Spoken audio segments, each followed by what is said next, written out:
Thomas the Tank Engine Part 4. Thomas and the Breakdown Train. Every day the Fat Controller came to the station to catch his train, and he always said hello to Thomas. There were lots of trucks in the yard. Different ones came in every day, and Thomas had to push and pull them into their right places. He worked hard. He knew now that he wasn't so clever as he thought. Besides, the Fat Controller had been kind to him, and he wanted to learn all about trucks so as to be a really useful engine. But on a siding by themselves were some trucks that Thomas was told he mustn't touch. There was a small coach, some flat trucks, and two queer things his driver called cranes. "That's the breakdown train," he said. "When there's an accident, the workmen get into the coach and the engine takes them quickly to help the hurt people and to clear and mend the line. The cranes are for lifting heavy things like engines and coaches and trucks." One day Thomas was in the yard when he heard an engine whistling. "Help! Help!" and a goods train came rushing through much too fast. The engine, a new one called James, was frightened. His brake blocks were on fire, and smoke and sparks steamed out on each side. They're pushing me, he panted. On, laughed the trucks, and still whistling, "Help! Help!" Poor James disappeared under a bridge. "I'd like to teach those trucks a lesson," said Thomas the Tank Engine. Presently a bell rang in the signal box, and a man came running. "James is off the line! The breakdown train, quickly!" he shouted.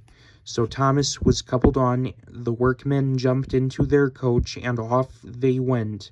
Thomas worked his hardest. "Hurry, hurry, hurry," he puffed. And this time he wasn't pretending to be like Gordon. He really meant it. Bother those trucks and their tricks, he thought. I hope poor James isn't hurt. They found James and the trucks at a bend in the line. The brake van and the last few trucks were on the rails, but the front ones were piled in a heap. James was in a field with a cow looking at him, and his driver and firemen were feeling him all over to see if he was hurt. "Never mind, James," they said. "It wasn't your fault. It was those wooden brakes they gave you. We always said they were no good."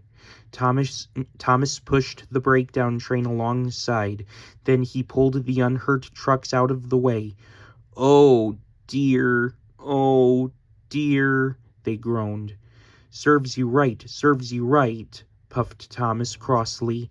When the men put other trucks on the line, he pulled them away too. He was hard at work, puffing backwards and forwards all the afternoon. "This'll teach you a lesson," he told the trucks, and they answered, "Yes, it will. Yes, it will," in a sad, groany, creaky sort of voice. They left the broken trucks and mended the line. Then with two cranes they put James back on the rails. He tried to move, but he couldn't, so Thomas helped him back to the shed. The Fat Controller was waiting anxiously for them. "Well, Thomas," he said kindly, "I've heard all about it, and I'm very pleased with you.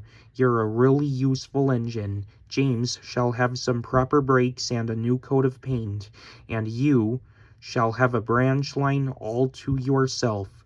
"Oh, sir," said Thomas happily. Now Thomas is as happy as can be.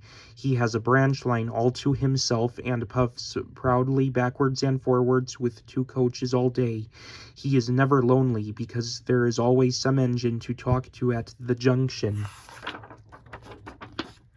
Edward and Henry stop quite often and tell him the news.